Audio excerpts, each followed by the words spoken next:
Salam damai sejahtera bagi kita semua. Kali ini tim lintas batas dimensi ingin mewarangi atau membersihkan atau menjamasi pusaka-pusaka koleksi di bulan Suro tahun 2001 ini.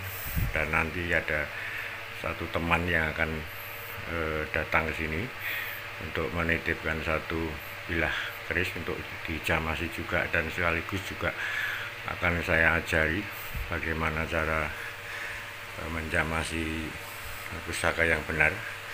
Dan ini pusaka yang sangat tua sekali, sekitar 1000 tahun yang lalu, dan nanti akan saya jelaskan satu persatu empu siapa yang membuat dan di era abad keberapa pusaka ini dibuat.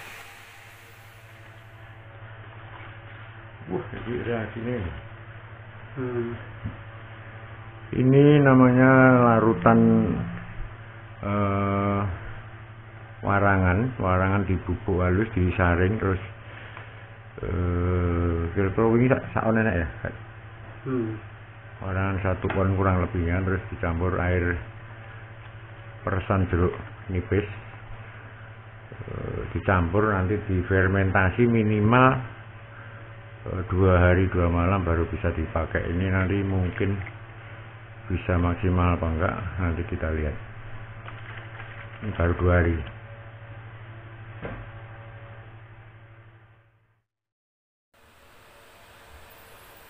Setelah kita lepas semua dari gagangnya atau dari rangkainya, kita rendam. Dan ada satu tombak saya yang memang sulit untuk dibuka, ya sudah, gagangnya sekalian saya rendam. Dan kita tunggu, mungkin agak lama ini karena warangannya masih baru 2 hari 2 malam, jadi belum begitu tajam mungkin. Tapi coba nanti kita lihat aja gimana hasilnya, apakah sudah bisa atau masih belum bisa bersih. 5 menit lebih, berapa jam? 20 menit. Masalahnya warangan anyar ya, sing wis di atas 3 bulan wis nganti ireng, wah cemplungnya diluk tetap 10 menit. Nah, ya ndelok karate besi ini lah.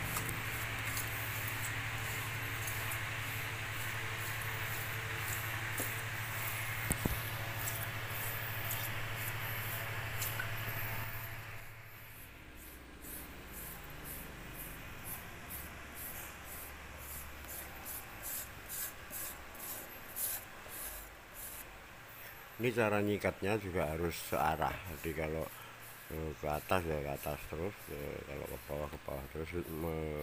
Juga kita harus lihat serat besinya agar bisa bersih maksimal nantinya.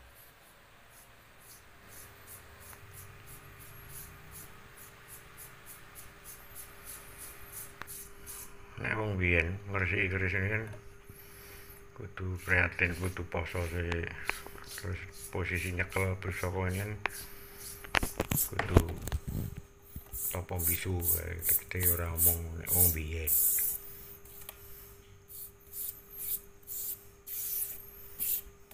Maksudnya jane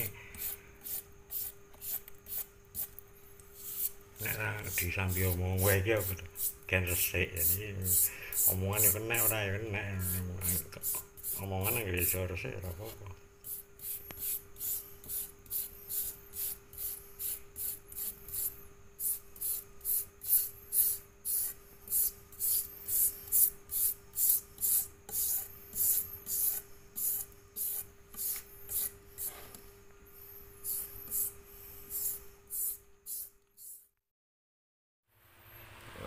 Kali ini saya ingin menunjukkan hasilnya pusaka yang kemarin saya warangi dan seperti apa hasilnya.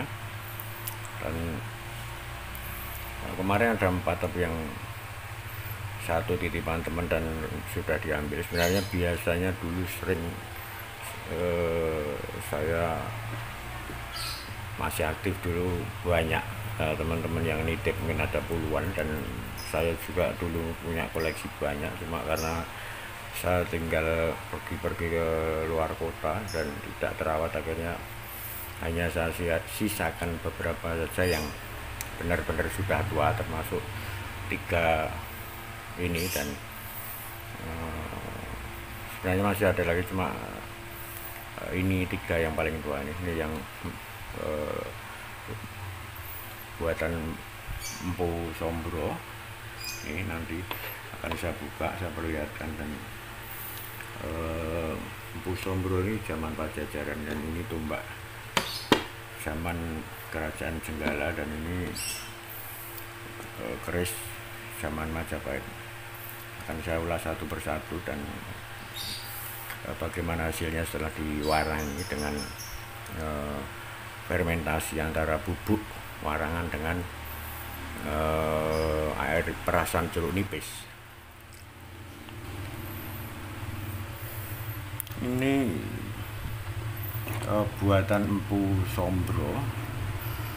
Empu Sombro ini adalah seorang empu perempuan, dan hidup di zaman Pajajaran. Jadi Pajajaran itu ada sekitar tahun 1030 sampai sekitar tahun 1579-an. Dan ini pijetan asli. Pijetan itu Nyai Sombro membuatnya dengan tidak ditempa, tapi dengan pijatan. Nanti saya perlihatkan mal-malan pijatan tangan atau jari, antara jari jempol dan jari telunjuk, masih sangat kelihatan sekali. Dan ini dibuat era Pajajaran. Jadi kalau diangkat tahun usianya sekarang sekitar 1000 tahunan, makanya besinya sudah sangat aus dan tipis. Dan ini lubang pamengkang ini. Nah, ini orang bilang ini pamengkang atau lubang pamengkang jagat, dan ini kalau saya tetesi air enggak tembus. Ntar saya kasih lihat tapak jari telunjuk dan jari jempolnya. Nah, ini terlihat dari lekuan ini ada lekuan ini. Nah, ini dari mulai ini jempol, nanti naik ke sini jari telunjuk, dan jempol lagi ini ada lekuan, jari telunjuk, ini jempol. Nah, ini naik lagi jari telunjuk, begitu seterusnya. Dan ini terlihat, saya kasih lihat dari dekat. Nah, ini ada tekuan-tekuan. Nah, ini semacam ini, lihat kan. Nah, ini.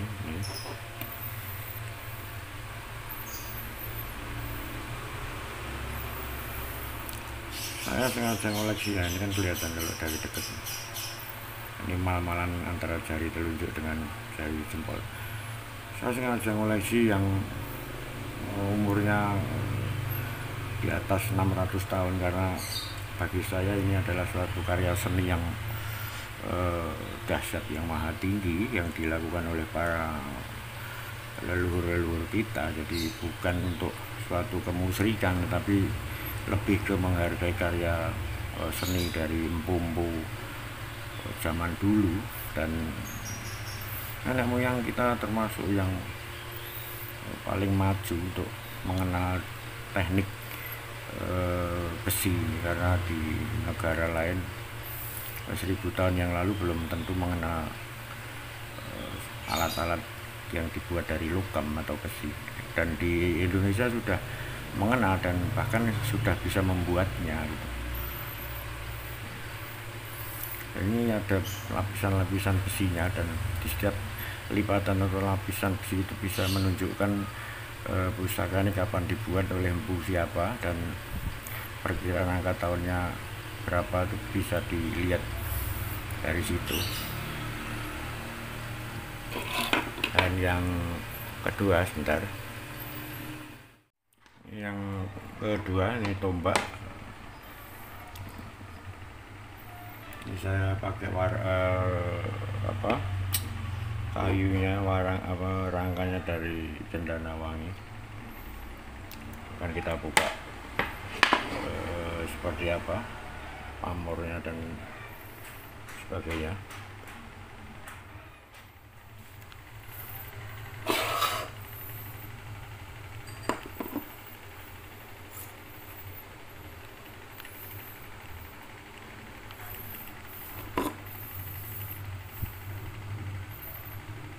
Ini tinggalan dari zaman Jenggala, ini punya pamor beras putah atau gajih, yang artinya diharapkan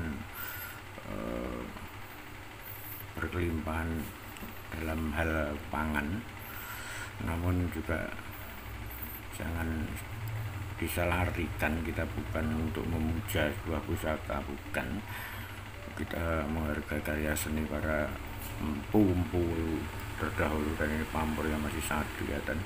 Dan ini lipatan-lipatan atau biji besi yang digunakan empu pembuatnya dulu, dan bisa kita baca berapa lipatan yang empu buat dulu. Jadi menunjukkan bahwa bahan yang dipakai dulu ada berapa bahan biji besi, itu bisa dilihat dari lipatan-lipatan ini.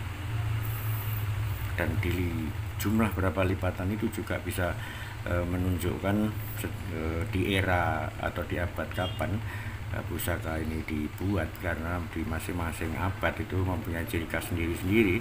Dan ini juga bukan klenik, ini ada sekolahnya di Universitas 11 Maret Solo itu juga ada jurusan perkerisan tuh. Salah satu dosennya tuh tokoh senior di dunia perkerisan tuh teman baik saya, namanya Bapak Daliman itu.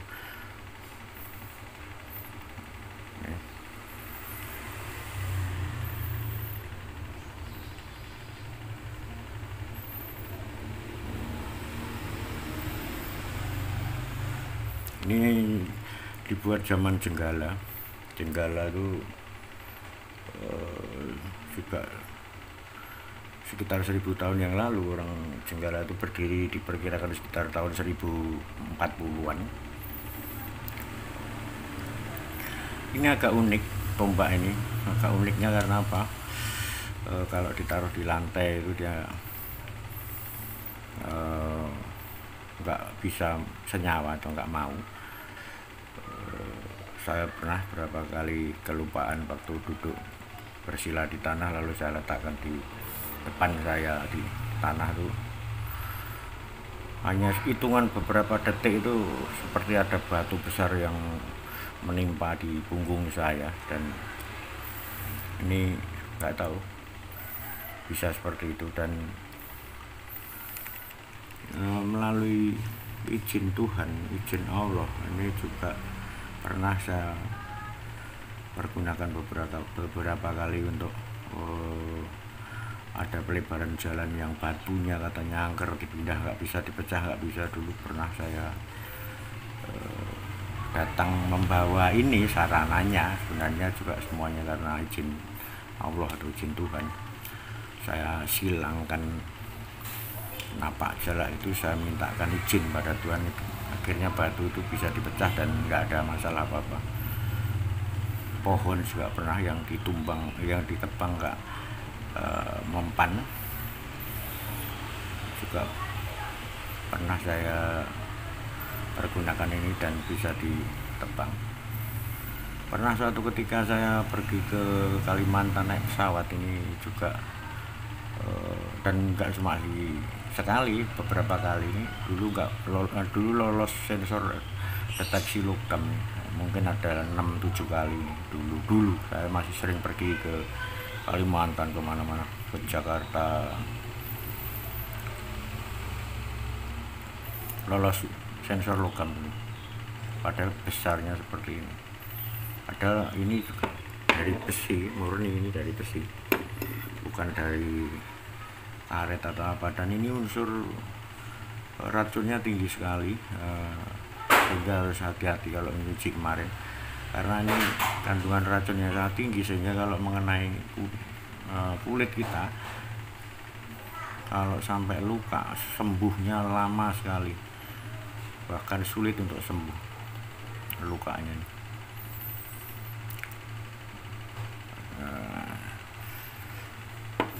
Ini saya koleksi juga karena tuanya, dan saya senang yang makin lama makin tua tuh saya justru suka dan saya koleksi. Dulu banyak sebenarnya, ada beberapa banyak saya dapat dari Banten, dan yang ini tadi Empu Sombro ini tadi dari Alas Purwo Banyuwangi. Ini saya dapat dari Banten sekitaran Bojonegara, bukan Bojonegoro. Bojonegara itu ada di situ makamnya, di Gunung Santri itu makamnya Syekh Maulana Maghribi kalau nggak salah. Itu di belakang makam itu. Ini saya dapat sekitar tahun 90-an. Jadi lama sekali saya dapat, waktu saya masih senang merantau, dan pamornya masih utuh, luar biasa.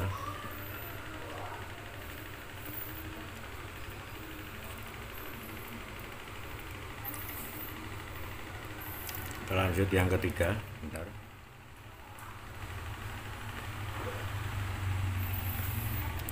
Yang ketiga, saya dulu punya puluhan lebih, udah ada yang sebagian hilang, ada yang saya kasihkan temen. Bahkan dulu saya masih sering dapat pusaka, artinya waktu masih aktif tirakat dulu banyak. Kalau dapat dari Banyuwangi itu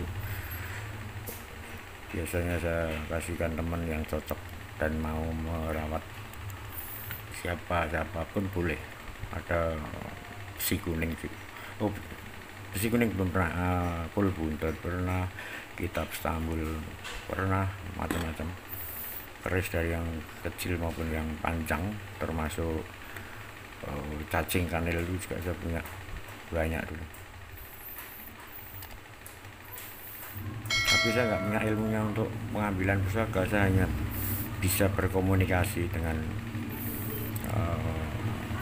yang punya atau orang-orang gaibnya, sehingga kalau saya minta dikasih ya saya bawa gitu aja. Jadi ilmunya untuk memaksa pusaka itu bisa keluar saya nggak punya. Kalaupun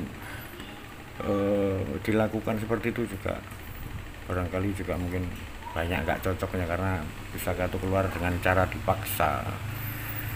Berbeda dengan kalau kita meminta pada yang punya pusaka atau penunggu gaibnya dari pusaka itu, pasti bisa digunakan. Kadang-kadang mau ikut tapi nggak mau bantu, percuma. Makanya harus teliti kalau dengan pusaka itu.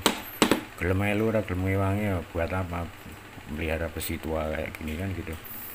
Artinya kan harus teliti, nggak butuh orang pinter atau pandai, tapi harus teliti. Itu seringkali kalau diambil dengan cara dipaksa pakai ilmu itu, nanti dikalahkan jin penunggunya, sehingga pusaka itu bisa terlihat karena gaibnya sudah disingkirkan. Jadi bentuk wujud pusakanya itu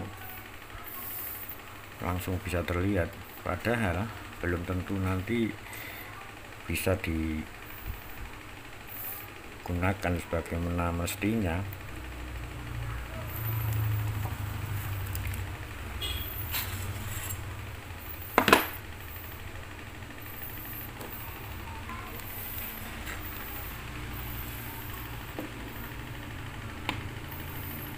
Ini lurus, nggak ada loknya.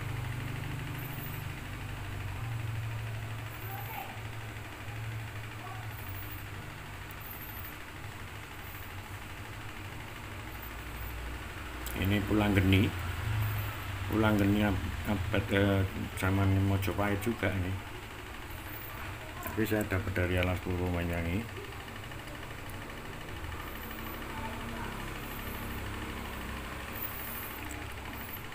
Ya, belum ada 1000 tahun kalau ini.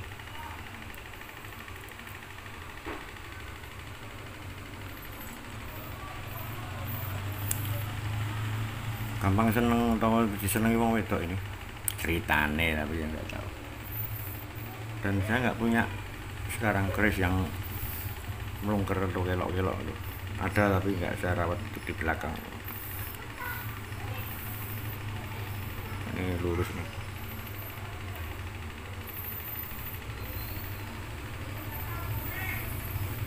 Nah, mungkin demikian dulu sharing dari saya lintas batas dimensi. Bagi Anda yang belum like, share, silahkan subscribe, karena subscribe gratis.